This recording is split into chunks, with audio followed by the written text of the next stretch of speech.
Bismillahirrahmanirrahim. Hicab, böyük rəhbər Həzrət Ayətullah Xameneyinin tövsiyələrində. Tərtib edən Muhammed Hüseyn Himmətnejad. Həmişə demişəm ki, çadıra İranlı hicabıdır. İranlı qadın bunu seçib. Bu yaxşı hicabdır. Bununla hicabın qaydalarına riayət etmək mümkündür. İndi bəzilərinin İranlı və özümüzünkü olan hər şeydən acıqları gəlir. Özümüzünkü olmayanları istəyirlər. Hər halda çadrasız da hicaba riayət etsələr, şəriətə zidd bir iş görmüş sayılmırlar. 1-ci fəsil. Hicab qərbin baxışında. Qərbdə qadının təhqir olunması.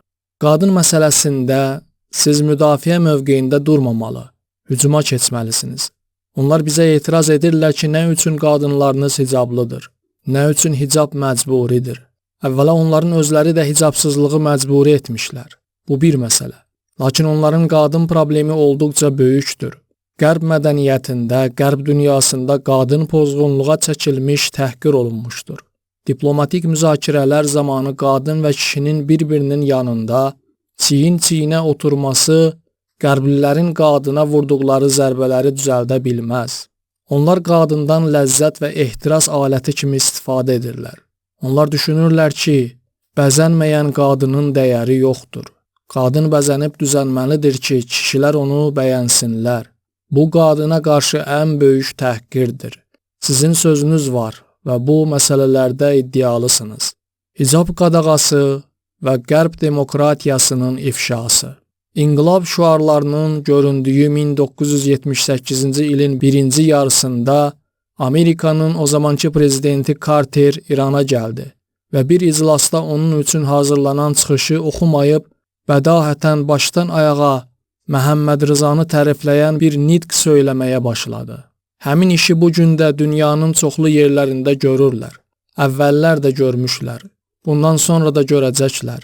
Məsələ burasındadır ki, onlar eyni zamanda demokratiya iddiası edirlər və dünya bu iddialara inanır. Biz öz cəmiyyətimizə baxdıqda, bəzi təsirli və savadlı insanların, ziyalılıq iddiasında olanların, demokratiyadan və xalqın səsinə hörmətdən söz düşdükdə, tez Amerikanı xatırladıqlarını görürük. Onlar yalan deyirlər, demokratiyaya, azadlığa və xalqın səsinə əsla hörmət etmirlər. Bunun nümunəsi bəzi Avropa ölkələrinin məktəblərində hicabın qadağan olunmasıdır. Onlar qız şagirdlərin başörtüyü ilə sinifə gedib dərs oxumasına icazə vermirlər. Deməli, bugün hegemonizmin əsas taktikası dünyanı və bəşəriyyəti aldatmaqdan ibarətdir. Qadın hüquqları məsələsində qərbə qarşı tələbkarlıq. Dəfələrlə dediyim kimi, qadın məsələsində bizim iddialarımız, dünyadan tələblərimiz var. Birləşmiş Millətlər Təşkilatına bağlı olan və olmayan məsələlərin, yaxud hansısa jurnalist təşkilatının gəlib insan hüquqları adı altında hicab məsələsini və bu qəbildən olan digər məsələləri sual altına salması, tələbkarlıq etməsi məsələnin həqiqətini dəyişdirmir. Biz bu məsələdə dünyaya qarşı tələbkarıq. Dünya dedikdə qərb dünyasını nəzərdə tuturam. Biz qərb dünyasına müraciət edib deyirik, siz ümumi şəkildə bütün bəşəriyyətə və xüsusi olaraq qadına xəyanət etmisiniz. Siz qadın və kişini cinsi məsələlərə çəkməklə, cəmiyyətdə qanunsuz və nizam-intizamsız cinsi ifratçılıqları genişləndirməklə və qadını cazibədar şəkildə səhnəyə çıxarmaqla ona xəyanət etmisiniz. Məlumdur ki, qadın bəşər xilqətinin gözəl hissəsidir. Bu gözəl hissə təbii formada bir qədər pərdəli olmalıdır. Bu insan varlığının gözəl və zərif hissəsinin xislətidir. Bu pərdəni götürmək, nizam-intizam, qanun tələb edən bir şeyi həm qadında, həm də kişidə olan cinsi instinkti nizamsız buraxmaq birinci növbədə qadına, ikinci növbədə isə qadın və kişilərdən ibarət olan bütün bəşəriyyətə ən böyük xəyanətdir. Qərb bu işi görmüşdür və təbii ki, ilk və ən böyük zərər də özlərinə toxunmuşdur. İndi həm cinsbazlıq məsələsi qərb dünyasında bir problemə çevrilmişdir. Düzdür, üz vurmurlar. Amma həqiqət budur ki, bugün onların mütəfəkkirləri üçün böyük və çarəsiz dərdlərdən biri budur və çıxış yolu tapa bilmirlər. Cinsi məsələlərə, qadın və kişi münasibətlərinə dair belə işlərin, bayağı və çılpaq ədəbiyyatdan istifadənin, qadın cinsini, bəşərin gözəl, zərif və örtülü hissəsini iş, peşə və reklamdan ötürü nümayiş etdirməyin, onun təbəssümündən, gözəlliyindən, bədənindən və çöhrəsindən hansısa dəyərsiz və əskik məhsulu reklam edib pul qazanmaq üçün istifadə etməyin təbii nəticəsi belə də olmalıdır. Qərb dünyası, Qərbin siyasəti bunu etmişdir. Bu dinlərə məxsus deyil. Məsihilik və Yəhudiliyə adiyyəti yoxdur. Təxminən 150 il öncədən dünyada başladılan yeni siyasətin nəticəsidir. Hicabı ləğv etməyin, iffəti məhv etməyə müqəddimə olması. Qərb qadınının fəsad bataqlığına girməsi ailə institutunun məhvinə gətirib çıxardı. Hicabı ləğv etməklə qadın elmdə, siyasətdə yaxud ictimai fəaliyyətlərdə inkişaf etmədi. Bunların hamısı hicab və iffətlə də mümkün idi. Biz İslam quruluşunda bunu sınaqdan çıxardıq. Hicabı ləğv etmək iffəti məhv etməyə, İslam cəmiyyətində həyanı sıradan çıxarmağa müqəddimə idi və insanları çox güclü cinsi amillə məşğul etməkdən ötürü həyata keçirildi. Məqsəd onları bütün işlərdən saxlamaq idi. Bir müddət buna nail oldular, amma İran xalqının güclü imanı qoymadı. Bizim müsəlman qadınlarımız yaradılan əngəllərə rəğmən həmişə bu təzyiqin qarşısında müqavimət göstərdilər. Rıza xan gedəndən sonra bir cür, onun dövründə bir cür, tağut rejiminin digər dövrlərində də bir cür. Buna görə 1978-ci ilin yanvar ayının 7-sində Məşhəddə müsəlman qadınların hicabı müdafiə üçün keçirdikləri böyük mitinq baş tutdu. Biz o zaman sürgündə idik. Məlumat aldıq ki, mömin müsəlman və şücaətli qadınlar belə bir hərəkət etmişlər. Bu tağut rejiminin faciələrinin bir hissəsidir. Dini amalları, əxlaqi dəyərləri, iqtisadi inkişafı və beynəlxalq iqtidarı məhv etmək, bir xalqın sərvətlərini havaya sovurmaq, həmin tağut və bədnam rejimin işlərindən idi. Hicab məsələsində Qərbin hiyləgərliyi. Siz bilirsiniz ki, bir vaxt bizim ölkəmizdə hicab qadağan edildi, amma dünyada heç kim buna etiraz etmədi. Bizim qonşu ölkəmiz olan Türkiyədə hicabı qadağan etdilər və son zamanlara qədər bu ölkənin bəzi iqtidarları eyni ənənəni davam etdirdilər. Onun nümunələri son illərdə də göründü. Amma dünyada heç kim buna qarşı etirazını bildirmədi və bildirmir. Özünü inkişaf etmiş bilən insan haqları məsələsinin onlar üçün əhəmiyyət kəsb etdiyini iddia və reklam edən Avropa ölkələrində, yəni Fransa və İngiltərədə bir neçə müsəlman qadının İslam hicabı ilə get-gəl etmələrinə və məktəblərə girmələrinə icazə vermədilər.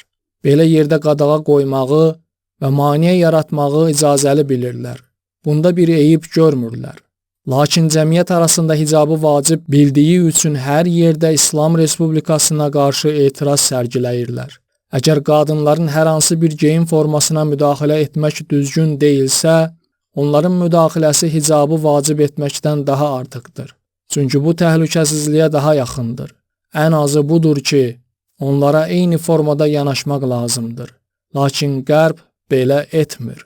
Qərblilərin hicabsızlığı icbari etmələri. Qadının hicabı ona hörmət əlamətidir. Qədimdə çoxlu ölkələrdə, mən çoxlu ölkələri deyirəm, çünki hamısından xəbərim yoxdur.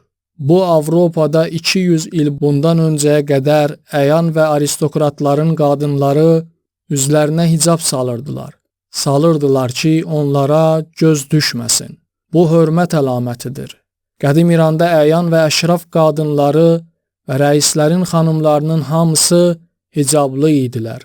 Aşağı təbəqələrin qadınları isə xeyr, hicabsız da gəlirdilər, maneə yox idi. İslam gəlib bu ayrı seçkiliyi kənara qoydu. Dedi ki, qadın hicablı olmalıdır. Yəni bu hörmət bütün qadınlara məxsusdur. İslamın baxışı budur.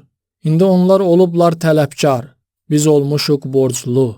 Tələb edən bizik, gərək onlar desinlər ki, nə üçün qadını bir əşya kimi ehtiras vasitəsi etmişlər. Dünən mənim üçün bir rəqəm göstərdilər. Bir həftə bundan qabağın statistikasıdır. Dünya qadınlarının 1/3 kişilər tərəfindən döyülür. Bu ağlamalı haldır.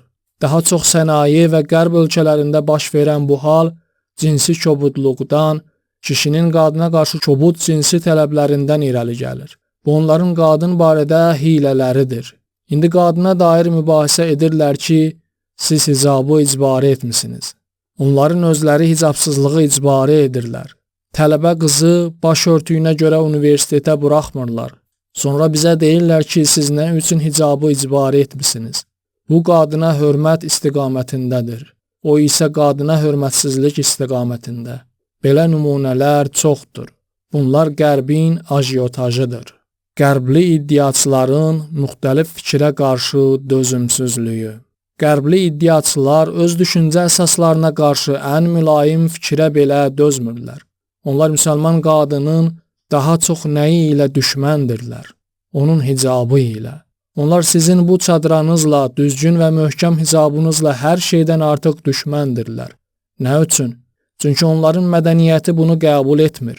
Avropalılar belədirlər. Onlar deyirlər ki, biz necə düşünürüksə dünya bizi yamsılamalıdır. Öz cahilliklərini dünyanın mədəniyyətinə hakim etmək istəyirlər. Onlar qadını Avropa tərzində, modabaz, israfçı, xalqın gözü qarşısında bəzənən, cinsi məsələləri oyuncaq edən görmək və bu məsələləri cəmiyyətdə qadınların vasitəsilə yaymaq istəyirlər. Harada qərblilərin bu məqsədlərinə qarşı çıxılsa, fəryadları ucalır. Bunlar həm də dözümsüzdürlər. Bu iddialı qərblilər özlərinin qəbul etdikləri əsaslara qarşı ən mülayim fikrə belə dözmürlər. Hicabın ləğvi, qadın və kişi arasında pərdənin götürülməsi. Sözü gedən faciəli fəaliyyətlərdən biri Rıza Şahın dövründə baş verən 7 yanvar hadisəsi idi. İslamın və İranın düşmənlərinin planı və Pəhləvi sarayına bağlı olan o zamanki ziyalıların köməyi ilə İranlı qadını öz iffət və hicabından ayırmağa, müsəlman cəmiyyətlərdə qadının həmişə iffəti sayəsində malik olduğu möhtəşəm imanını məhv etməyə qərar verdilər. Tağut rejimin böyük cinayətlərindən biri 7 yanvar hadisəsidir. Hicabı və İslamda qadın və kişinin, eləcə də cəmiyyətin sağlamlığı üçün iki cins arasında təyin olunmuş pərdəni götürmək, qərb cəmiyyətlərində qadının başına gətirilmiş bəlanı İranlı müsəlman qadının da başına gətirmək demək idi.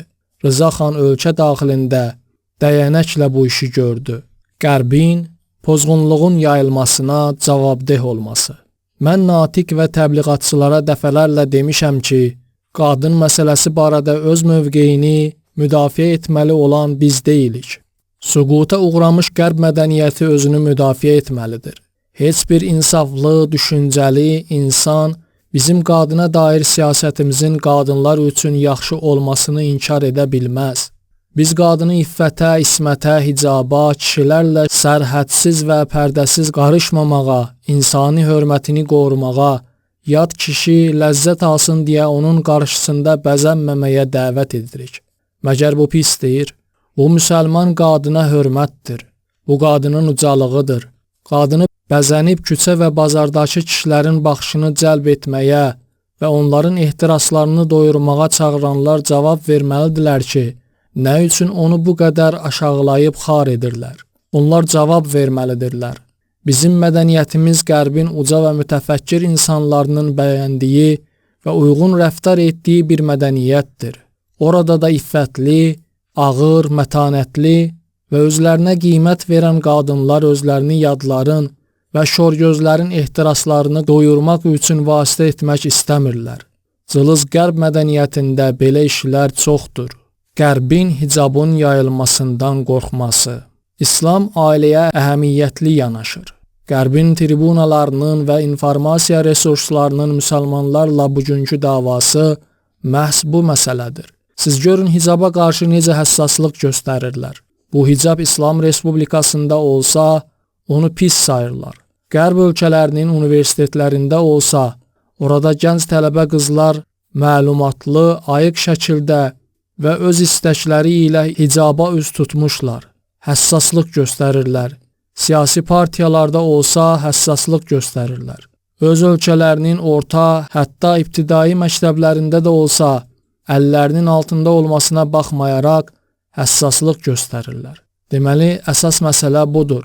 Daim fəryad qoparırlar ki, İslamda, yaxud İslam Respublikasında qadın hüquqları tapdanır. Özləri də buna inanmırlar.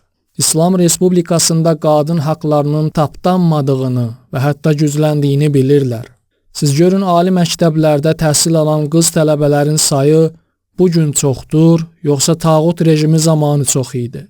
Görürsünüz ki, bu gün çoxdur. Təhsildə parlayan və ən yüksək qiymət alan qız tələbələr bu gün çoxdur, yoxsa onda çox idi? Görürsünüz ki, bu gün çoxdur. Tibb və müalicə mərkəzlərində, müxtəlif elm mərkəzlərində tədqiqat işləri ilə məşğul olan qadınlar bu gün çoxdur, yoxsa o zaman çox idi? Görürsünüz ki, bu gün çoxdur. Ölkənin siyasi işlərində və beynəlxalq təşkilatlarda fəal iştirak edən, orada öz ölkə və xalqlarının hüquqlarını müdafiə edən qadınlar bu gün çoxdur, yoxsa o zaman çox idi? Görürsünüz ki, bu gün çoxdur. Onda qadınlar müxtəlif yerlərə səfər edirdilər. Amma bu formal xarakter daşıyırdı. Həvəsbazlıq üçün və özlərini ona buna göstərməkdən ötürü idi. Lakin bugün müsəlman qadın beynəlxalq toplantılarda, müxtəlif beynəlxalq konferanslarda iştirak edir. Elm mərkəzlərində və universitetlərdə, elmi, siyasi yaxud idari işlərdə fəal çalışır. Bunlar dəyərlidir. Qərbin və İslamın qadın və kişi münasibətlərinə baxışlarının fərqi. Sizin indi irəli sürdüyünüz mövzu əsasən qadın və kişi münasibətlərinə, onların davranış tərzlərinə aiddir. Kişi və qadın münasibətlərinə dair qərblilərin baxışı İslam dünya görüşündən qaynaqlanan baxışla fərqlənir. Onların dünya görüşü insani məsələlərdən qaynaqlanır. Əlbəttə dayaz bir şeydir, lakin əsaslı məsələlərlə nəticələnir. İslamın hicab məsələlərinə dair görüşü isə çox yaxşı və aydın görüşdür. Sizin yaxşı bir sözünüz var, deyirsiniz. Biz hicabla rahatıq və bu bizim fəaliyyət geyimimizdir. Bəli, tamamilə düzgün və gözəl sözdür. Bu çox düzgün baxışdır. Bunu bacardığınız qədər çox deyin. Qadın və kişilər arasında qarşı durma. Qərbin mənfur mirası. Biz bilirik ki, kişi və qadın arasında qarşı durma Qərb mədəniyyətindən qalmış mənfur bir mirasdır və bizim gənc qızlarımız bunu yaxşı duymuşlar. Bugün Qərbdə baş verən acı təcrübələr Qərbin qadına baxış növünün və qadınla kişi arasında yaratmaq istədiyi qarşı durmanın nəticəsidir. Bu təcrübələri gördüyümüzə görə bu məsələyə nifrət edirik. Qərb özünün qadına baxışı səbəbindən insanın qeyri-həqiqi ehtiyaclarını qabartmağa çox çalışır. Misal üçün, insanın həqiqi və əsaslı ehtiyacı olan mənəviyyatı unudub, maddi ehtiyaclarına önəm verir və əsas ehtiyaclar kimi göstərilir. Əsla belə deyil. Qərb illərlə mənəviyyat və onun təzahürləri ilə vuruşmuşdur. Mənəviyyətin təzahürləri arasında Qərbin heç zaman barışmadığı məsələlərdən biri də hicabdır. Qərblilərin hədiyyəsi olan hicabsızlıq. Quldur Rıza xanın Qərbdən bizə gətirdiyi ilk hədiyyə geyim formasından və hicabın götürülməsindən ibarət idi. Özü də silah gücünə və özünün Kazaq quldurluğu ilə. Paltarlar uzun olmamalıdır, qısa olmalıdır, papaq filan cür olmalıdır və s. Sonra onu da dəyişdilər. Bundan sonra şilyapa qoyulmalıdır. Əgər kimsə başına pəhləvi papağından başqa bir şey qoysaydı, yaxud qısa paltar geyinməsəydi, döyülməli idi. Bunları Qərbdən götürdülər. Qadınlara hicab bağlamaq yasaq idi. Çadıra çoxdan götürülmüşdü. Əgər başlarını yaylıqla da örtsəydilər və çənələrinin önünü bir qədər tutsaydılar, döyülürdülər. Nə üçün? Ona görə ki, Qərbdə qadınlar başaçıq gəzirdilər. Onları Qərbdən gətirdilər. Bu xalqa lazım olanı gətirmədilər. Elm gəlmədi, təcrübə gəlmədi, ciddilik və çalışqanlıq gəlmədi, riskə atılmaq gəlmədi. Hər halda hər bir xalqın yaxşı xüsusiyyətləri də var. Əxlaq sərhədlərinin götürülməsi Amerika islahatının həqiqi siması. Biz gördük ki, indiki məmurlar istər icraçı orqanın, istərsə də məhkəmə orqanının məmurları qeyd olunan istiqamətlərdə çalışdılar və proqramlar hazırladılar. Çox gözəl. Amma düşmənin islahat adlandırdığı bəzi məsələlər var. Amerikalılar deyir ki, sizin hicabınız götürülməlidir. Əxlaq və din sərhədləri götürülməlidir. Konstitusiyada qeyd olunan Qur'an hakimiyyəti və qanunların İslama uyğunluğu ləğv olunmalıdır. Bunlar Amerika islahatlarıdır. Xalqımız öz müstəqilliyini, siyasi inkişafını, şəxsiyyətini və iqtidarını ucuz əldə etməmişdir. Qadına ən böyük təhqir ona alət kimi baxmaqdır. Tağut quruluşunda qadına həmişə yanlış baxılmışdır. Bugün Qərbdə də belədir.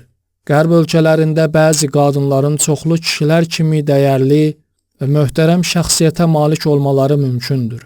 Lakin Qərb mədəniyyətində qadına qarşı oturuşmuş ümumi baxış alət baxışıdır. Yanlış və təhqiramiz baxışdır. Qərbin fikrincə, siz azad olmaqdan ötürü çadıra və hicabı kənara qoymalısınız. Siz deyirsiniz ki, mən hicabla da azadam. Onların məqsədi başqa bir şeydir. Onlar kişinin gözünün nəvazişi və onun qanunsuz istifadəsi üçün qadının cəmiyyətdə xüsusi tərzdə görünməsini istəyirlər. Bu, qadına qarşı ən böyük təhqirdir. İndi bir neçə tərifli sözlə bunun üzərini örtsələr və ona başqa adlar qoysalar belə. Qərbin hicab əleyhinə təbliğat hücumu. Bütün Qərb dünyası, onların mediası və dünyanın böyük sionist və oliqarxlarının əlaltı və muzduru olan qələm sahibləri birləşib İslam Respublikasına qarşı ajiotaj yaratmaq istəyirlər. Bizi səhnədən çıxarmaq üçün hicab məsələsinə təbliğat hücumları təşkil edirlər. Onların təbliğatına rəğmən müsəlman qadın özünün hicaba, müsəlman heysiyyətinə və İslamın qadın təlimlərinə qüdrətli, qətiyyətli sadiqliyini, özünə inam və etimad ruhiyyəsini qorudu. Bugün Qərb dünyası tədricən İslam hicabına yönəlir. Görürsünüz ki, müxtəlif ölkələrdə istər hicabdan əsər əlamət olmayan və Qərb təlimlərinə qərq olmuş müsəlman ölkələrində, istərsə də hətta Avropa ölkələrində müsəlman və qeyri-müsəlman qadınlar hicaba üz tuturlar. Əlbəttə, əvvəlcə müsəlmanlar rəğbət göstərdilər. Biz inqilabın qələbəsindən sonra Qərb və Avropa mədəniyyətinin təsiri altında olan ucqar ölkələrin qadınlarının siz İran qadınları kimi hicab bağladıqlarını, onu təcrübə etdiklərini gördük. Bu sizin inkişafınızdır. Müsəlman qadınların inkişaf etməsi ilə Qərbin təhqir olunması. Tağut rejimi dövründə hicabı ələ salan şəxslərin təlxək və pozğun rəftarlarından keçirik. O dövrdə universitetlərin azsaylı hicablı xanım və qızları məsxərə olunur, ələ salınırdı. O rəftar qeyri-insani, əclaf və səhv rəftarı idi. İnsanın özünün qəbul etmədiyi bir işə istehza etməsi bugün Qərb mediasında görünür. O dövrdə bəzi adamlar belə əclaf işlər görürdülər. Bu ümumiyyətlə söhbətin mövzusu deyil. Lakin belə əclaflıq etməyin elm və məntiq adamları, yerində danışan və yerində fikirləşən şəxslər də İslam məsələlərinə etiqad bəsləyən, o cümlədən hicab bağlayan qadının elmi dərəcələr alıb alim ola bilməsinə inanmırdılar. Belə bir şəxsin siyasi və ictimai məsələlərdə bir şəxsiyyət olmasına inanmır, fəal inqilabçı olmasını qeyri-mümkün sayırdılar. Qərb dünyasında qadın problemləri. Siz bugün də görürsünüz ki, Qərb dünyasında, xüsusən Amerika Birləşmiş Ştatlarında qadın problemlərindən biri kişilərin öz güclərinə güvənərək qadınların iffətinə təcavüz etməsidir. Mən Amerikanın rəsmi orqanları tərəfindən nəşr olunan statistikaları gördüm. Onlardan biri Amerikanın Ədliyyə Nazirliyinə, digəri isə başqa bir rəsmi qurumuna aid idi. Rəqəmlər doğrudan da dəhşətli idi. Amerikada hər 6 saniyədə bir zorlama hadisəsi baş verir. Görün iffət məsələsi nə qədər əhəmiyyətlidir və etinasızlıq etdikdə nəticəsi nə olur? Hər 6 saniyədə bir zorlama, qadın istəyinin əksinə olaraq quldur, zalim, pozğun və həyasız bir kişi onun həyasına təcavüz edir. İslam bunları nəzərə alır. İslamın bu qədər diqqət mərkəzində olan hicab məsələsi bunlardan ötürüdür. Deməli, İffəti qorumaq, hicaba və iffətə əhəmiyyətli yanaşmaq məsələsi də başqa bir məsələdir. Modernizm dalğası yaxud modernizmin çirkab suyu. Dırnaqarası modernizm dalğasını bu bölgəyə daxil edəndə əslində modernizmin çirkab sularını buraya göndərdilər. Əlcəzair, Misir, İraq və müstəmləkə altında olan digər region ölkələrinə elmi yaradıcılığı, yəni ixtiraları, düşüncə inkişafını və qabaqcıl universitetləri gətirmədilər. Gətirdikləri birinci şey pozğunluq, hicabsızlıq və yararsız məhsullar idi. Ən çoxu budur ki, öz orta təhsil sistemlərinin sıradan çıxmış ikinci və üçüncü dərəcəli formalarını gətirdilər. Yəni xalqı hər cəhətdən təhqir etdilər. İkinci fəsil, hicab İslam və inqilabın baxışında, hicabı qorumaqda qadının əzəməti.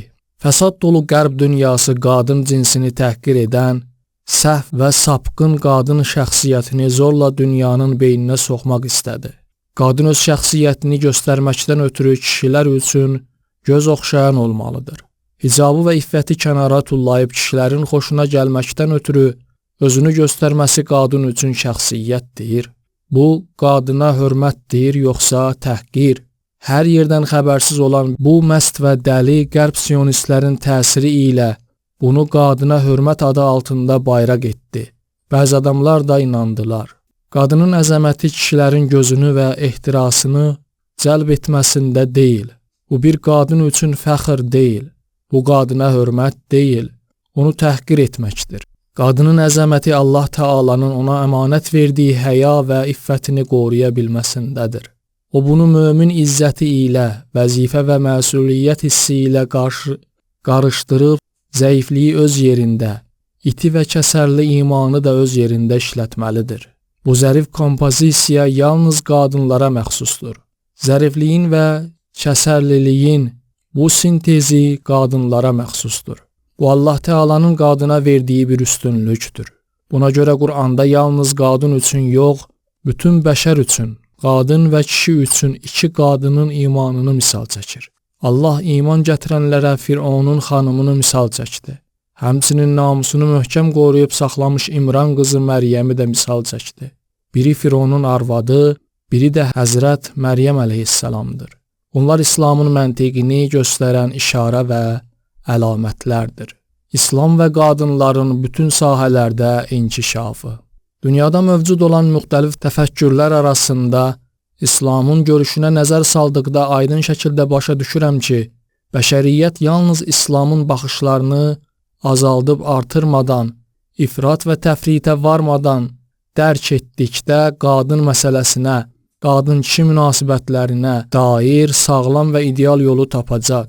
Bu bizim qadın məsələlərinə dair iddiamızdır. Biz bugün maddi sivilizasiyalarda qadına qarşı mövcud olan fikirləri əsla qəbul etmirik. Onları qadının və cəmiyyətin xeyrinə saymırıq. İslam istəyir ki, qadınların elmi, ictimai, siyasi və düşüncə inkişafı ilk növbədə fəzilət və mənəviyyatı uca səviyyəyə çatsın. Cəmiyyətin və bəşər ailəsinin bir üzvü kimi ona maksimum faydalı və səmərəli olsunlar. İslamın bütün təlimləri, o cümlədən hicab məsələsi bundan ötürüdür. Hicab qadını təcrid etmək deyil. Əgər kimsə belə düşünsə, çox yanlış düşünüb. Hicab cəmiyyətdə qadın və kişinin bir-biri ilə qeyd-şərtsiz qarışmasının qarşısını almaq üçündür. Çünki belə bir vəziyyət həm cəmiyyət üçün zərərlidir, həm də kişi və qadın üçün. Bu xüsusən qadının ziyanınadır. Hicab siyasi, ictimai və elmi fəaliyyətlərə əsla maneə və əngəl törətmir. Bunun canlı sübutu sizlərsiniz. Bəlkə də bəziləri təəccüb edirdilər və hələ də təəccüb edirlər ki, hər bir fəndə özünü İslam təlimləri, o cümlədən hicab məsələsi ilə uyğunlaşdıran yüksək elmi səviyyəli bir xanım olsun. Bu bəzilər üçün inanılmaz idi. Təsəvvür edə bilmirdilər. Tibb sahəsi qadınların peşə seçimində prioritet məsələ. Mən burada deyim ki, tibb fənni xanımlar üçün prioritet fəndir. Biz ictimai münasibətlərdə qadın və kişi arasında bir məsafənin olmasını vacib sayırıqsa, qadın və kişinin qeyd-şərtsiz qarışmamasını istəyiriksə, sözün həqiqi və tam mənasında hicabı lazım biliriksə, həkimlik məsələsinə laqeyd yanaşa bilmərik. Yəni kişi həkimlər qədər qadın həkimlər də lazımdır. Qoy qadınlar öz tibbi işlərində qadın həkimə müraciət etsinlər. Bizim bu fasiləni götürməməyimizə heç bir lüzum yoxdur. Gərək elə bir iş görək ki, qadınlar heç bir problemlə üzləşmədən həkimə müraciət edə bilsinlər və o həkim qadın olsun. Radio və televiziyada qadın simasının bərpası.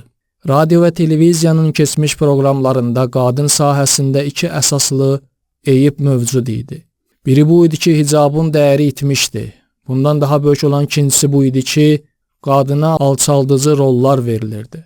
Birinci eyibdə hicabdan ibarət olan bir dəyər sual altına düşür və tapdanır. İkinci eyibdə isə bəzən qadın üçün nəzərdə tutulan bütün bəşəri dəyərlər sual altına düşür.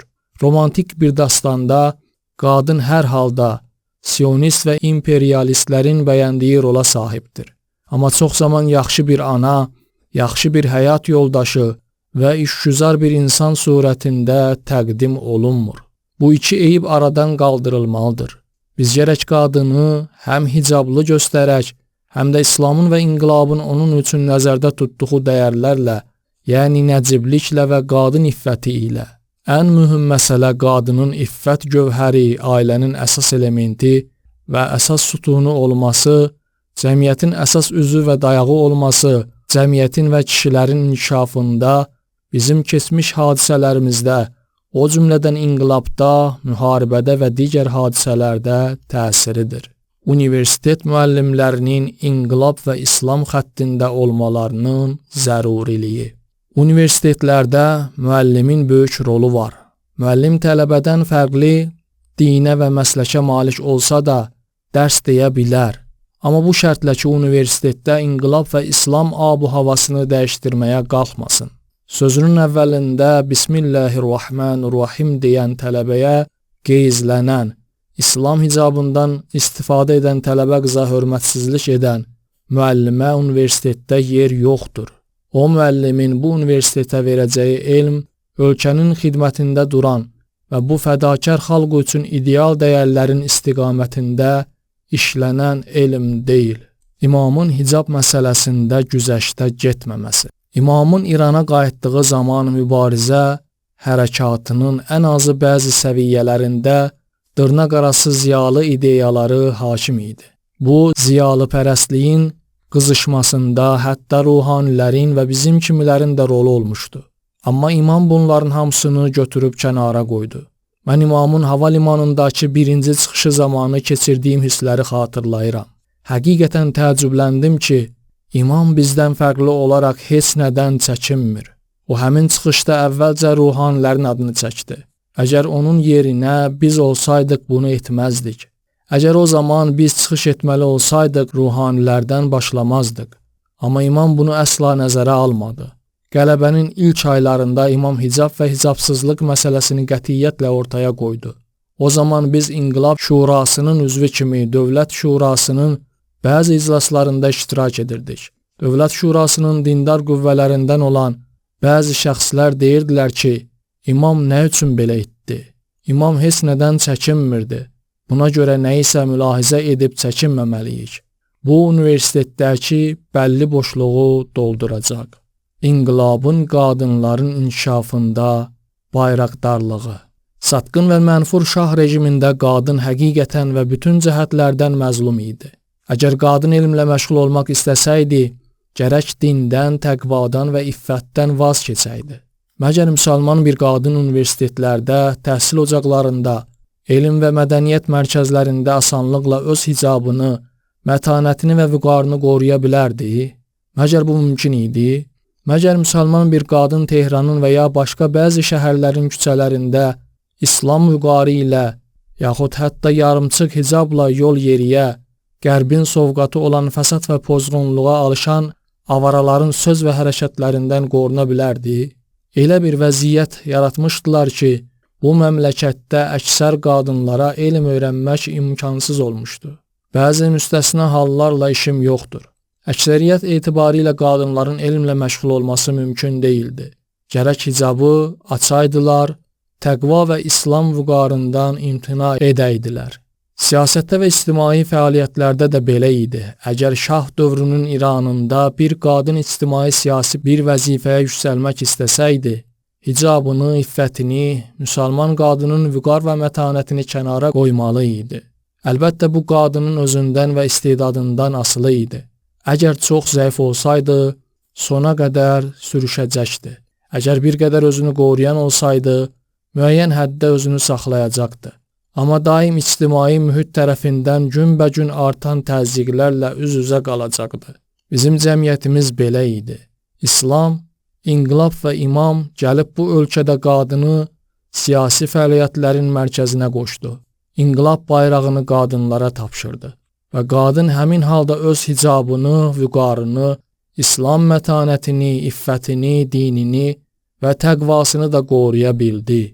İranlı və müsəlman qadının boynunda heç kimin bundan böyük haqqı yoxdur. Qadınlar İslam dəyərinin keşişçiləri.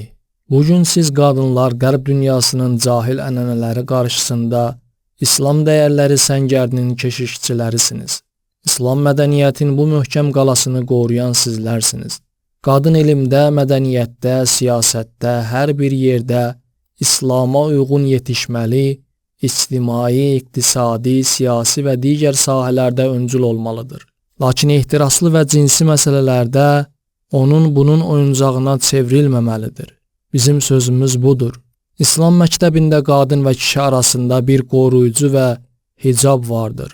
Bunun mənası o deyil ki, qadınların kişilərdən fərqli bir aləmləri var. Xeyr, onlar cəmiyyətdə birgə yaşayırlar, iş yerində, hər yerdə birgədirlər. İctimai problemləri qadın və kişilər birgə həll edirlər. Müharibəni qadın və kişilər birgə edirlər və etdilər. Ailəni qadın və kişi birgə idarə edir və övlad böyüdürlər. Lakin bütün bunlarla yanaşı, ev və ailədən bayırdakı pərdə və hicab mütləq qorunur. İslam örnəyində əsas məsələ budur. Əgər bir məsələyə riayət olunmasa, bugün Qərbin düçar olduğu pozğunluq yaranacaq. Qadın müsəlman İrandakı xüsusiyyətindən, yəni dəyərlərə sarı hərəkətdə öncüllükdən məhrum olacaq. Qərblilər hər bir yerdə bir yolla, var gücləri ilə buna çalışırlar. İranın müsəlman qadınları ilə fəxr etmək. Mühüm olan budur ki, siz müsəlman qadınlar, xüsusən də gənclər, tələbə qızlar, elmi, ictimai və siyasi fəaliyyətlərlə məşğul olan xanımlar, İslamın bu üsulunu ciddi və kamil şəkildə davam etdirəsiniz. İslamçı və inqilabçı müsəlman qadın yetişdirmək İslam Respublikasının fəxridir. Biz öz müsəlman qadınlarımızla fəxr edirik. Bu yürüşlərdə kameralar övladlarını qucaqlarında tutaraq çətin şəraitdə kamil hicabla yürüşə gedən, yaxud siyasi mövqe bildirmək üçün meydana çıxan, yaxud cümə namazında iştirak edən və yaxud ibadət, siyasət əməli kimi seçki məntəqələrinə yollanan qadınları göstərəndə biz fəxr edirik.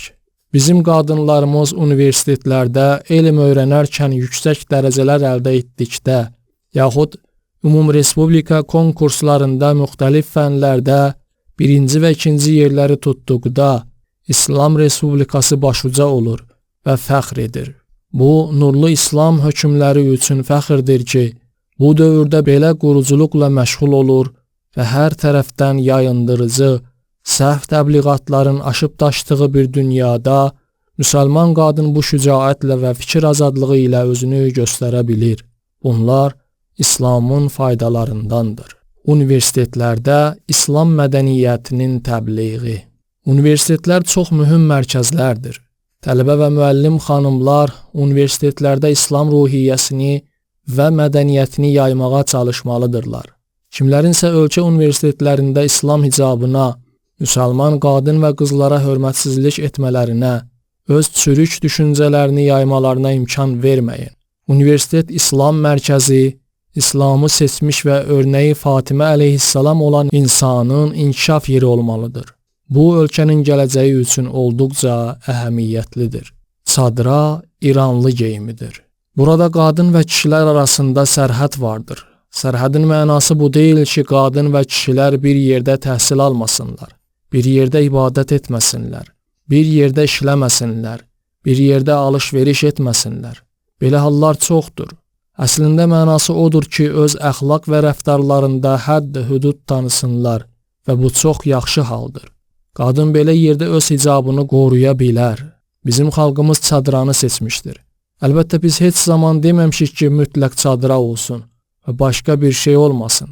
Demişik ki, çadıra digər hicablardan yaxşıdır. Amma bizim qadınlarımız öz hicablarını qorumaq istəyirlər. Çadranı da sevirlər. Çadıra bizim milli geyimimizdir. Çadıra İslam hicabı olmazdan öncə İran hicabı olmuşdur. Bu bizim xalqımıza məxsusdur və bizim milli geyimimizdir. İslamda qadın kişi arasında sərhəd. İslama görə hər yerdə, küçədə, idarədə, bazarda qadın və kişi arasında bir sərhəd olmalıdır. Müsəlman qadın və kişi arasında hicab və sərhəd müəyyən olunmuşdur. Qadın və kişilərin qarışması kişilərin kişilərlə və qadınların qadınlarla qarışması kimi deyil. Buna riayət etmək lazımdır. Həm kişi riayət etməlidir, həm də qadın. Əgər İslamın kişi və qadınların münasibətlərinə və qarışmasına dair həssaslığı nəzərə alınsa, kişilərin gördüyü bütün ictimai işləri fiziki qüvvəsi, həvəsi və fürsəti olan qadınlar da görə bilərlər. Hicab təhlükəsizlik vasitələrindəndir. Qeyd etdiyim qarışmanın baş verməməsi və əxlaq hədlərinin qorunması üçün İslam qadına hicabı vacib etmişdir. Bu hicabın özü təhlükəsizlik vasitələrindən biridir. Müsəlman qadın hicablı olduqda həm onun özü təhlükəsiz olur, həm də müsəlman kişilər. Hicabın qadınlardan alındığı və qadının çılpaqlığa yaxınlaşdırıldığı yerdə İlk növbədə qadının özünün, sonra isə kişilərin və gənclərin təhlükəsizliyi pozulmuş olur. İslam mühitinin sağlam və təhlükəsiz olması, qadının cəmiyyətdə öz işini görməsi, kişinin də öz vəzifələrini yerinə yetirməsi üçün hicabı müəyyən etmişdir. İslamın dəyərli hökmlərindən olan hicabın faydalarından biri qeyd etdiyim bu məsələdir.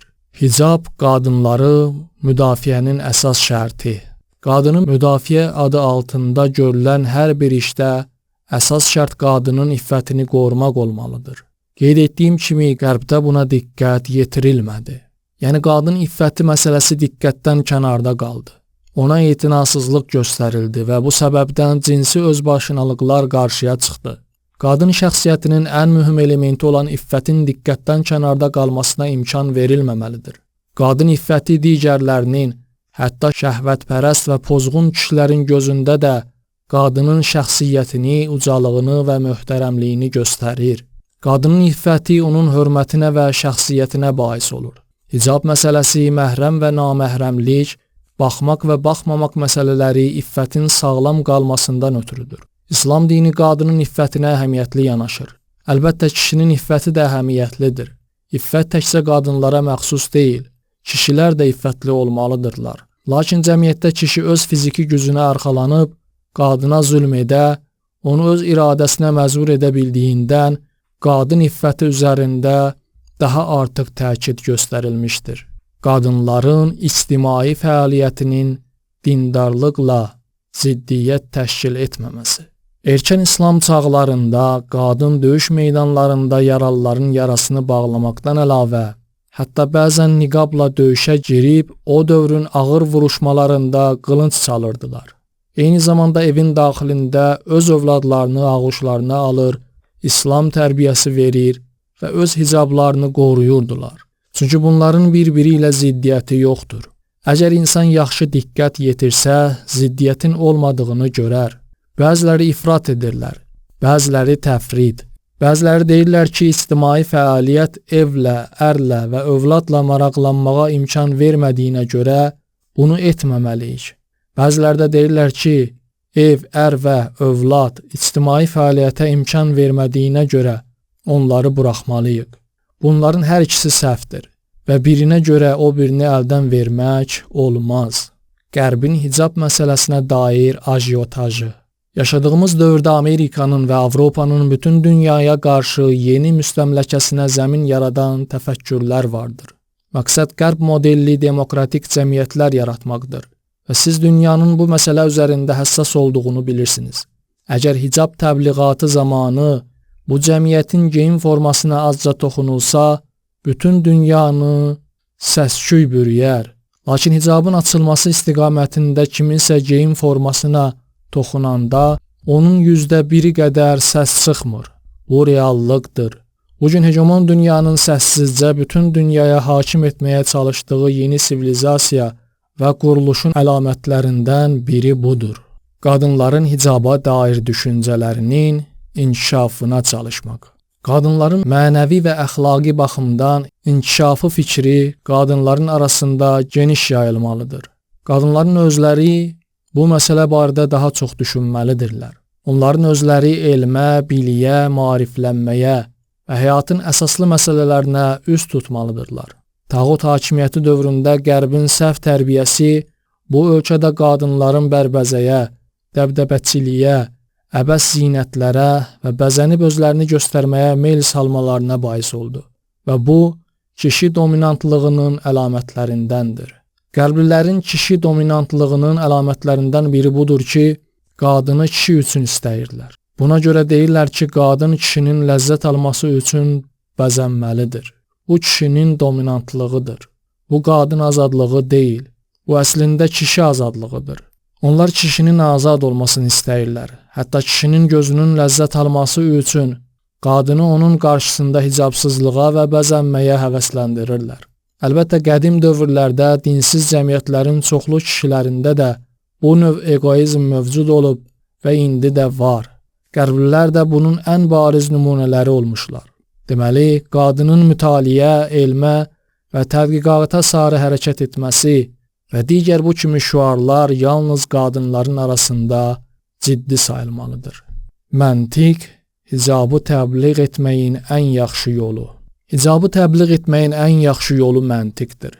Əlbəttə, dövlətin qanunu pozanlara qarşı tədbir görməsi üçün bir qanun ola bilər və şübhəsiz ki, tədbir görər.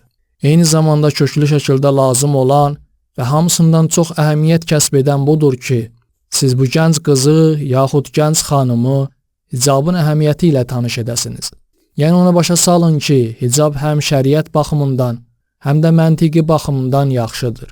Hicaba riayət etməyin düzgün səbəbini onun zehnində möhkəmləndirin. Ümidvarıq vəziyyət inşallah günbəgün yaxşılaşacaq. Əlbəttə, buna mənfi təsir göstərən amillərdən biri də Qərb adamının həyat tərzini nümayiş etdirən bəzi filmlərdir. Bunlar xalqın hicab məsələsinə dair inancına mənfi təsir göstərir. Odur ki, bu filmlərin yayımının dayandırılmasına dair tövsiyələr də verilməlidir. Hicab, qadınların ictimai fəaliyyət geyimi. Bugün özünü insan hüquqlarının müdafiəçisi sayan sivil dünyada müsəlman tələbə qızların həmişə problemlə üzləşdiyini və təhsildən məhrum olduğunu görürük. Həmçinin işləyən müsəlman qadınlar hicablarına görə işlərindən məhrum olurlar. Onlar hicaba qarşı belə kəskin mübarizə aparır və həmişə deyirlər ki, hicab maneə yaradır, çətinlik törədir. Müxtəlif ictimai işlərdə hicabla çalışmaq mümkün deyil. Hər halda tələbə qızlarıq, müxtəlif yerlərdə, dərsdə, işdə çalışırıq və bunun bizim üçün problem yaratdığını görmürük. Biz ümumiyyətlə hicabı qadınların ictimai fəaliyyət geyimi bilirik. Əgər bu olmasa, cəmiyyətdə bizə problem yaranar. Lakin hicabın heç zaman bizim üçün çətinlik və problem yaratdığını hiss etməmişik. Biz hicabla özümüzü olduqca çox rahat hiss edirik. Cinsi sərhədlərin götürülməsinin qadınların inkişafına mane olması. Tağut rejimi dövründə bizim bu qədər alim qadınımız yox idi. Bu mənim sözümdür və bunu təkidlə deyirəm.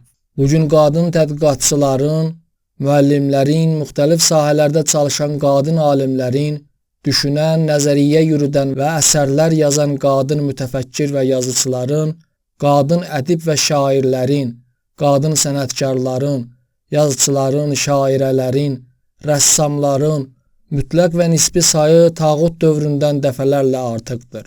Qadını müdafiə adı altında hicabı, iffəti, qadın və kişi arasındakı pərdəni tamamilə götürən və bu sərhədsizliyi günbəgün artıran tağut rejimində vəziyyət hətta bəzi sahələrdə Avropa ölkələrindən də pis olmuşdu. Bugün İslam Respublikası quruluşunda hicab, çadıra və başörtüyü bağlayan qadınlardan ibarət düşüncə, elm, əməl elitasının, siyasi fəalların, mədəniyyət və incəsənət xadimlərinin əzəmətli toplumu vardır. O zaman bu miqdarın bir hissəsi də yox idi. Çox məhdud idilər. Bu təlqin etmək istədiklərinin tam ziddinə olan bir nəzəriyyəni gücləndirir. O da budur ki, cinsi sərhədlərin götürülməsi nəinki qadını, onun mənəviyyatını və istedadlarını inkişaf etdirmir. Əslində nəticələri müxtəlif bərbəzəklərdən və zahiri işlərdən ibarət olan, müxtəlif problemlər yaradan işlərlə məşğul edir. Bunun özü qadınların kamilliyə və yüksəlişə sarı hərəkətinə maniyədir. İmamın hərəkatı və cəmiyyətdə hicabın yayılması. İnqilaba 1-2 il qalmış, mübarizə hərəkatının dalğası özünün əqidə və düşüncələri ilə birgə müxtəlif zümrələrin içinə daxil oldu. İslama əqidəsi olmayanların çoxu hərəkatın sayəsində İslama inandılar. Hicaba heç bir etiqadı olmayan çoxlu qızlar vardı. Amma hərəkat dövründə heç kim onlara bir kəlmə, söz demədən özləri hicab bağlayırdılar. Yəni imamın hərəkatı, İslam hərəkatı genişləndiyindən, zirvəyə çatdığından, Kərbəla rəngi aldığından, nə qədər çox tələfat verirdisə, nə qədər çox şəhid və fədai verirdisə, bir o qədər də tərəfdar toplayır və dairəsini genişləndirirdi. Hicabı təbliğ edin. Siz təbliğat aparmalı, yəni dediyiniz şəxslərin hicaba inamı sarsıtmaq üçün işlətdikləri fəndi və metodu işə salmalısınız. Hicab barədə tədqiqat aparın, fikirləşin, onun barəsində dini müzakirələr aparın, yaxud uyğun mövzuda görülən işlərdən istifadə edin. İctimai baxımdan da hicabın necəliyi haqda fikirləşin. Öz baxışınızı yayın, fikrinizcə düzgün olanı deyin. Onların gəlib xalqın ürəyində hicaba meyili aradan qaldırmaq istəmələrindən qorxmayın. Hicab məhv olmayacaq. Əlbəttə, əgər başının üstündə Rıza xanın gücü kimi bir güc olsa, yaxud eşitdiyim qədərincə Tunis kimi bəzi ölkələrdə heç kimin küçədə hicablı gəzmək hüququ olmasa, ümumiyyətlə burada insan hüquqları da tapdanır. Onlar insanları hicabsızlığa məcbur edirlər. Bu məsələlərlə məşğul olanlar isə tamaşa edir və bir söz demirlər. Onda Rıza xan dövründəki hicabsızlıq məsələsi qarşıya çıxacaq. Lakin bu məcburilik götürülən kimi xalq yenə hicaba qayıdacaq. Çadraya bürünmədən hicaba riayət etmək şəriətin ziddinə deyil. Sizin toxunduğunuz yaxşı hicab, yəni bizim özümüzün İranlı çadramız həqiqətən yaxşıdır. Buna əsla şübhə etmək olmaz. Əlbəttə, mən heç zaman deməmişəm ki, hardasa çadranı məcbur etsinlər. Amma həmişə demişəm ki, çadra İranlı hicabıdır. İranlı qadın bunu seçib. Bu yaxşı hicabdır və bununla hicabın bütün qaydalarına riayət etmək mümkündür. İndi bəzilərinin İranlı və özümüzünki olan hər şeydən acıqları gəlir. Özümüzünki olmayanları istəyirlər. Hər halda çadrasız da hicaba riayət etsələr, şəriətə zidd bir iş görmüş sayılmırlar. Lakin yaxşı bir şey əldən vermiş olurlar. İranlı qadınların hicabının digər ölkələrin qadınlarına örnək olması. Siz bilin ki, bugün dünyanın bir çox yerlərində müsəlman qadınlar sizə baxır və sizdən öyrənirlər. Bəzi qərb ölkələrində qeyri-dini hökumətləri olan bəzi müsəlman ölkələrində İslam hicabı bu şəkildə din düşmənlərinin hücumuna məruz qalır. Bu onların hicaba rəğbətini göstərir. Bizim hicaba diqqət göstərilməyən qonşu ölkələrimizdə, mənim özümün yaxından bəzi nümunələrini gördüyüm İslam ölkələrində heç zaman hicabın adını çəkmirlər. İnqilabdan sonraki 20 illik müddətdə qadınlar, xüsusən də ziyalı qadınlar və tələbə qızlar hicaba yönəlmiş, maraq göstərmiş və hicablı olmuşlar. Bunlardan əlavə, qərb ölkələrində də bunun nümunələri müşahidə olunur. Siz örnək və nümunəsiniz. İranlı qadının inkişafı düşmənin təbliğatını zərərsizləşdirir. Siz görün, hicabı məhv etmək üçün bugün dünyada nə qədər pul xərcləyir və zəhmət çəkirlər. Özlərini azadlığın beşiği hesab edən ölkələr hicabla mübarizədə nələr etmirlər. Lakin hicabla mübarizə aparan bütün təşkilatlar bir tərəfə İslam hicabı ilə çadıra ilə, gözəl idman forması ilə kameraların önünə çıxan və bu dəyərə sadiq qaldığını göstərən bu gənc qızımız və mömin idmançı bacımız bir tərəfə, bu səhnə bütün dünyada nümayiş etdirildi və o bu işi ilə sözü gedən təbliğatların hamısını zərərsizləşdirdi. Hicab məsələsinə dair cəmiyyətin vəziyyəti. Mənim tövsiyəm bəllidir. Hicaba riayət edin. Bu lazım və vacibdir. Bu məktubu yazan qardaşa yaxud bacıya demək istəyirəm ki, sizin dediyiniz kimi deyil. Siz deyirsiniz ki, bizim qadınlar hicabsız olmuşlar. Ola bilsin bəziləri mənə desinlər ki, siz yalnız hicablı bacıları görmüsünüz. Xeyr, mən bəzən məhz kişi və qadınların görkəminə baxmaq üçün küçəyə çıxıram. Əlbəttə haram baxışla yox, halal baxışla. Mənə bəzilərinin təsvir etdikləri kimi görünmür. Düzdür, nöqsanlar da var. Mən də bütün təfərrüatlarından xəbərdar deyiləm. Harada belə bir vəziyyət olsa, çıxış yolu pis işlərdən çəkindirməkdir. Qadının roluna diqqətsizliyin ziyanları. Bizim qadınlarımız məzlumdurlar. Mənim qadın haqda sözüm çoxdur. Qadın məsələsi həqiqətən mühüm məsələdir. Bəziləri buna diqqət yetirmirlər. Dəb halına düşmüş formal bir məsələ kimi yanaşırlar. Qadın barədə feminist görüşlər və qərbə məxsus baxışlar öz yerində. Amma biz qadının ailə və cəmiyyətdə rolu, qadının dəyəri, əhəmiyyəti və bu qəbuldən olan məsələlər üzərində həqiqətən az işləmişik və bunun zərərlərini də görürük. Nümunəvi müsəlman qadınının xüsusiyyətləri. İslam kimliyi budur ki, qadın kimliyini və xüsusiyyətlərini təbiət və fitrət bunu təsdiqləyir və hər bir cins üçün öz xüsusiyyətləri dəyərdir. Yəni incə hissləri, güclü emosiyaları, zərifliyi, qadın paklığını və təmizliyini qorumaqla yanaşı, eyni zamanda həm mənəvi dəyərlərdə, o cümlədən elmdə, ibadətdə, Allaha yaxınlaşmaqda, ilahi maarifdə və irfan vadisində inkişaf etsin. Həm ictimai və siyasi məsələlərdə, müqavimətdə, dözümdə, siyasi iradədə, siyasi dərkdə, öz ölkəsini tanımaqda, öz gələcəyini tanımaqda, milli və böyük məqsədlərini İslam ölkələrinə və İslam xalqlarına aid İslam məqsədlərini tanımaqda, düşmənin təxribatlarını tanımaqda, düşməni tanımaqda, düşmənin üsullarını tanımaqda günbəgün inkişaf etsin. Həm də ailə daxilində ədalət, insaf, aramlıq, dinclik yaratmağa müvəffəq olsun. Əgər qanun lazımdırsa, əgər bununla nəticələnən məsələlərə düzəliş lazımdırsa, savadlı, məlumatlı qadınlar bütün bu işlərdə öncül olmalı, qadın modelini göstərməlidirlər. Deməlidirlər ki, müsəlman qadın həm dinini, hicabını, qadınlığını, incəlik və lətafətini qoruyan, həm öz haqqını müdafiə edən, həm də mənəviyyatda, elmdə, tədqiqatda, Allaha yaxınlıqda uğurla irəliləyən, görkəmli şəxsiyyət təqdim edən, həm də siyasi işlərdə fəal iştirak edən qadındır. Bu olur qadın örnəyi. Qadın və kişi münasibətləri üzərində işləmək.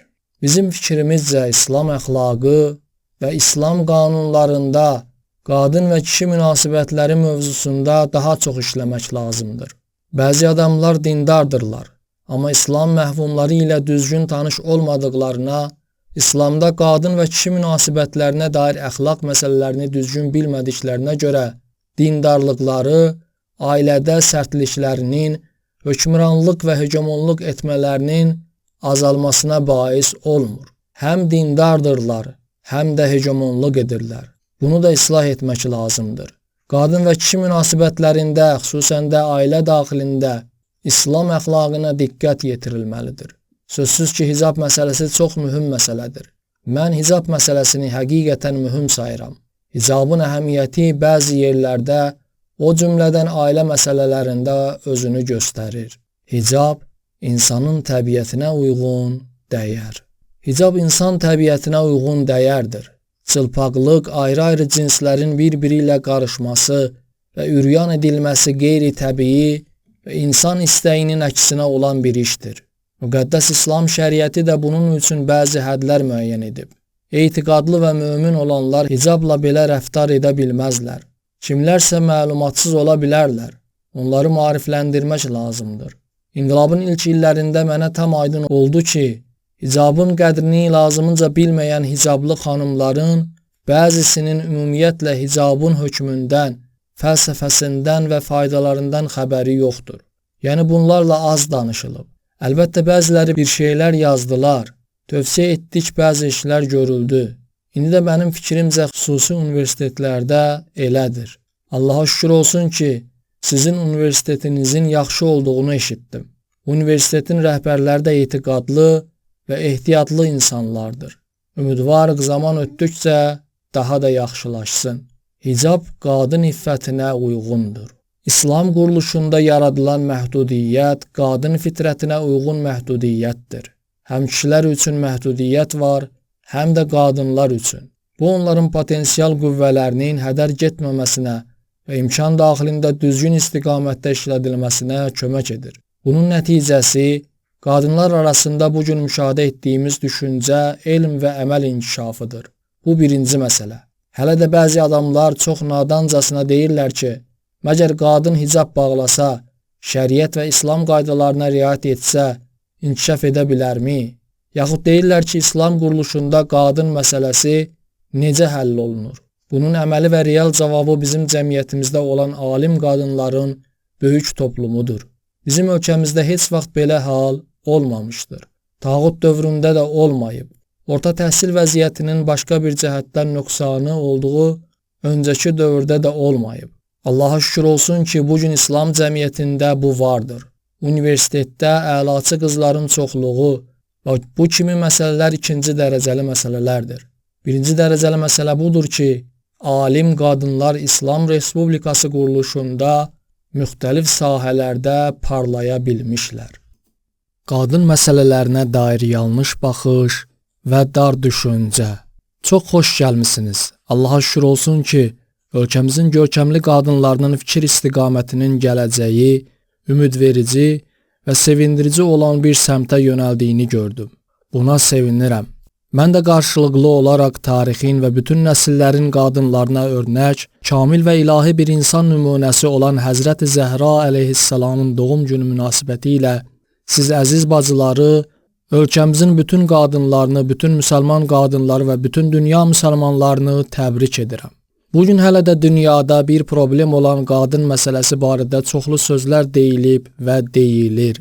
Biz dünyanın insani xəritəsinə və bəşər cəmiyyətlərinə baxdıqda, həm öz ölkəmiz və digər İslam ölkələri kimi müsəlman cəmiyyətlərinə, həm də qeyri-müsəlman, o cümlədən, necə deyərlər, sivil və inkişaf etmiş cəmiyyətlərə baxdıqda, təəssüf ki, bu cəmiyyətlərin hamısında qadın problemi adlı bir problemin hələ də mövcud olduğunu görürük. Bu, insani problemlərə qarşı bir növ yanlış baxışın və yanlış gedişin göstəricisidir. İnsan problemlərinə qarşı bir növ dar düşüncədən xəbər verir. Bəlli olur ki, bəşər bütün iddiaları, ixlaslı və xeyirxah insanların bütün səyləri, xüsusən qadın barədə görülən böyük mədəni işlərlə yanaşı, hələ iki cinsin problemi, qadın problemi və onun ardınca digər formada meydana çıxan kişi problemi barədə hələ də düzgün yol tapa bilməmişlər. Bəlkə də siz xanımların arasında dünyanın yazıcı və sənətkar qadınlarının bəziləri fars dilinə tərcümə olunmuş, bəziləri isə orijinal şəkildə mövcud olan ədəbi və incəsənət əsərlərini görən, yaxud oxuyan şəxslər var. Bunların hamısı qeyd olunan məsələdən xəbər verir. Bəşər hələ də qadın problemini, bunun ardınca yaranan iki cinsin, yəni qadın və kişinin problemini və zəruri olaraq insaniyyət problemini həll edə bilməmişdir. Başqa sözlə desək, ifratçılıqlar, yanlış işlər, yanlış anlamalar və bunların ardınca təcavüzlər, zülmlər, psixoloji pozuntular, ailə problemləri, iki cinsin qarışmasına və münasibət tərzinə aid olan problemlər hələ də bəşəriyyətin həll olunmamış problemlərindəndir. Yəni maddi sahələrdə, kosmosda, dənizlərin dibində bu qədər kəşflər edən psixoloji, ictimai, iqtisadi və digər sahələrin xırdalıqlarından bu qədər dəm vuran və doğrudan da bu fənlərin çoxunda inkişaf etmiş insan bu məsələdə aciz qalmışdır. Mən bu çatışmazlıqları yalnız sadalamaq istəsəm, çox vaxt lazım olar və özünüz bunları bilirsiniz. Dünyada qadın böhranı. Bugün dünyada mühüm bir məsələ olan ailə problemi, qadın məsələsinə yaxud qadın və kişi münasibətlərinə baxış tərzindən qaynaqlanır. Nə üçün bəşər varlığının təbii və mühüm bir ocağı olan ailə indi dünyada bu qədər böhrana düçar olmuşdur? Belə ki, bugünkü, necə deyərlər, sivil qərb dünyasında ailə təməlinin möhkəmləndirilməsinə dair hətta çox yumuşaq bir sözü də yaxşı qarşılayırlar. Həm qadınlar yaxşı qarşılayırlar, həm kişilər, həm də uşaqlar. Əgər siz dünyadakı ailə probleminin bu bir cəhətini araşdırsanız, ailə məsələsində yaranmış böhranı düzgün və diqqətlə araşdırsanız, görərsiniz ki, bu iki cinsin münasibətlərinə, birgə yaşayışına və qarşılıqlı əlaqələrinə aid məsələlərin həll olunmamasından irəli gəlir. Başqa sözlə desək, baxış yanlış baxışdır. İndi biz kişilər tərəfdə durub deyirik ki, qadın məsələsinə baxış düzgün deyil. Ancaq əslində kişi məsələsinə baxış da düzgün deyil. Fərqi yoxdur. Yaxud iki cinsin keyfiyyətinə, yəni onların yer tutma formasına baxış yanlışdır.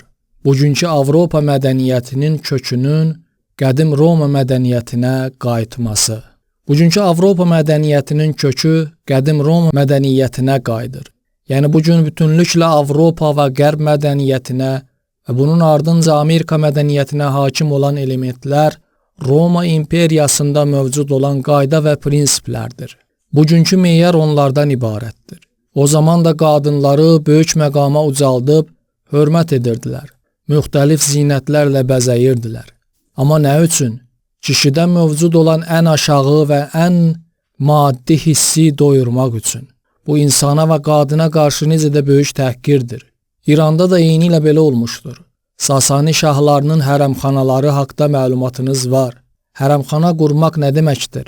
Hərəmxana qurmaq qadını təhqir etməkdir. Bir kişi imkanı çatdığına görə özünü hərəmxanasında 1000 qadın saxlamağa haqlı bilir. Əgər həmin şahın bütün xalqı da belə imkana malik olsaydı, hər biri öz qədərincə 1000, 500, 400 yaxud 200 qadın saxlayardılar. Bu qadına necə baxışdan xəbər verir? Fatimi Zəhra əleyhissalam, insaniyyətin zirvəsi. Belə bir dünyada əziz Peyğəmbər sələvatullah elə bir qız tərbiyə edir ki, bu qız əlinin Allahın Peyğəmbəri sələvatullah tərəfindən öpülməsinə layiq olur. Peyğəmbər sələvatullah Fatimi Zəhra əleyhissalamın əlini öpməsini duyğusal bir mənada izah etmək əsla düzgün deyil. Əgər bir qızı olduğundan və onu sevdiyindən əlini öpdüyünü düşünsək, bu çox səhv və çox kiçik bir məsələ olar. Məgər belə bir dəyərli şəxsiyyət, özü də Allah vəhyinə və ilhamına arxalanan ədalətli və hikmətli bir insan əyilib qızının əlini öpər? Xeyr, burada məqsəd və məna başqadır. Bu onu göstərir ki, bu gənc qız dünyadan köçərkən 18-dən 25-ə qədər, 18 də deyiblər, 25 də deyiblər, yaşı olan bu xanım insani paklığın zirvəsində durmuş və qeyri-adi bir şəxs olmuşdur. Bu İslamın qadına baxışıdır. Bunu həm qadınların mədəni ictimai şurasının üzvü olan bu xanımların məşğul olduğu mədəni və ictimai araşdırmalarda, həm də siz alim qadınların məşğul olduğu elmi işlərdə araşdırın. Qadın və kişidə insani cəhət inkişaf etməlidir. Elm çox əziz bir şeydir. Mən bizim cəmiyyətimizdə qadınların bütün fənlərdə alim olmasının tərəfdarıyam. Əlbəttə ötən il yaxud ondan qabaqçı il keçirilən iclasda mən tibb fənnini prioritet göstərdim. Ona görə ki, həkimlik bizdə aktual və təcili zərurətdir. Lakin əslində qadınlar bütün fənlərdə öz yüksək istedadlarını işlətməlidirlər. Bizim ölkəmizin 50 milyon əhalisi arasında müxtəlif yaşlarda bu ölkəyə fayda yetirə bilən 30 yaxud 35 milyon insan varsa, təbii ki, bu 35 milyonun yarısı qadınlardır. Məgər bunların vücudundakı ilahi xəzinələri görməzdən gələ bilərikmi? Bunların arasında alim də olmalıdır. Lakin elm bütün əzəmətinə rəğmən Allah Teala'nın qadına verdiyi mənəvi heysiyyətin qarşısında bir şey deyil. Siz elminin yüksək səviyyəsində olan, lakin insan məsələlərində və bəşər münasibətlərində iki cinsiyyətdən biri olaraq pozğunluğa düçar olmuş bir qadını təsəvvür edin. Siz elə bilirsiniz bunun dəyəri var? Düzdür, alim olan qadın müəyyən mənada bu pozğunluqlara daha az düçar olur. Savadsızlığın zərərlərindən biri budur ki, qadınları pozğunluğa daha çox çəkir.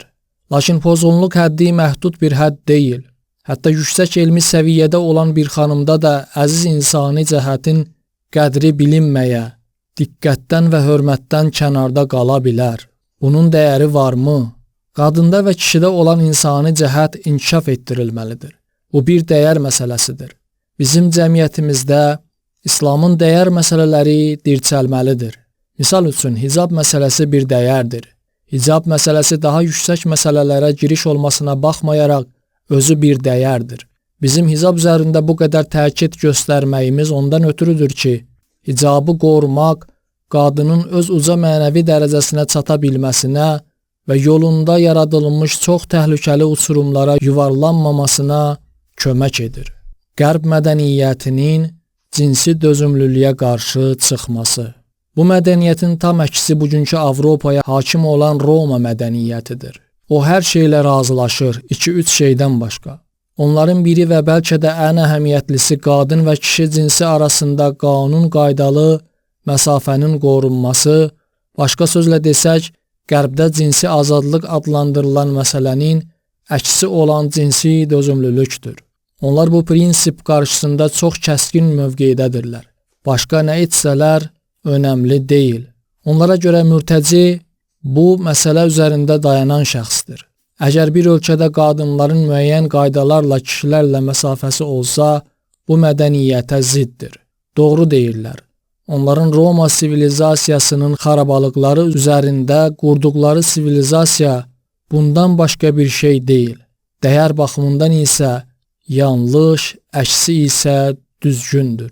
Bir müddət öncəyə qədər Qərbdə qadınların müstəqil əmlak hüququ yox idi. Biz keçmiş zamanlardan indiyə qədər qadını bu qədər təhqirə məruz qoyan Qərb dünyasına qarşı tələbkarıq. Siz baxın, Avropada və Qərb ölkələrində bir müddət öncəyə qədər qadınların müstəqil əmlak hüququ yox idi. Mən bir dəfə diqqətlə buna dair statistika çıxardım və bir söhbətdə deyəsən 4-5 il bundan öncəki cümə namazında bəyan etdim. Misal üçün, irəli sürülən bütün iddialarla Qərbdə günbəgün daha artıq müşahidə olunan maraqlı və qəribə hicab açılımı ilə, sonsuz və nəzarətsiz cinsi qarışmalarla elə bilirlər ki, bu qadına hörmət və dəyər bildirməkdir. Sonsuz və nəzarətsiz cinsi qarışmalarla yanaşı, 20-ci əsrin əvvəllərinə qədər Qərbli qadının özünə aid olan sərvətdən azad şəkildə istifadə etmək haqqı olmamışdır. Əri qarşısında özünün şəxsi əmlakına malik olmamışdır. Yəni bir qadın ərə getdikdə onun sərvəti və bütün mülkü ərinin ixtiyarına keçirdi. Ondan istifadə etməyə haqqı çatmırdı.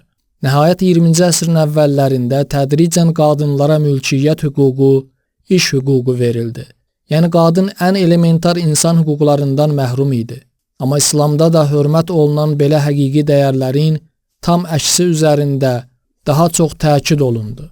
Bizim hicab barədə bu qədər təkid göstərməyimizin səbəbi budur.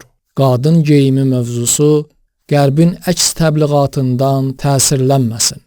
Bizcə qadın geyimi haqqında olan söhbətlər çox yaxşı söhbətlərdir. Lakin diqqət yetirmək lazımdır ki, bu sahədə olan heç bir məsələ Qərbin əks təbliğatından təsirlənməsin. Əgər ondan təsirlənsə, zərərli olacaq. Məsələn, fikirləşsək ki, hicabımız olsun, lakin çadramız olmasın. Bu yanlış fikirdir. Əlbəttə demək istəmirəm ki, çadıra yeganə geyim növüdür. Xeyr, mən deyirəm çadıra hicabın ən yaxşı növüdür. Bizim milli əlamətimizdir. Heç bir eybi də yoxdur və qadının heç bir hərəkəti ilə ziddiyyət təşkil etmir.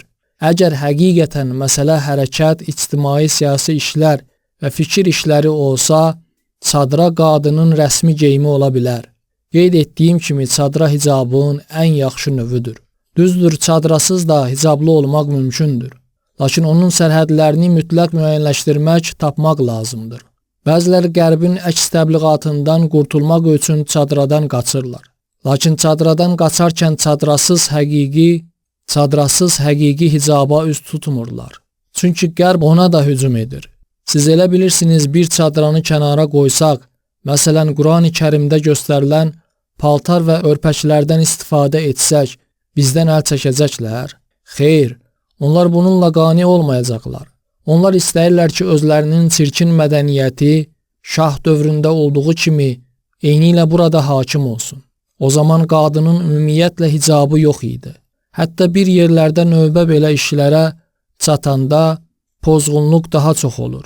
Şahın dövründə bu Tehranda və ölkəmizin başqa şəhərlərində olan pozğunluq Avropa şəhərlərindən çox idi. Avropada adi qadının paltarı və geyimi vardı.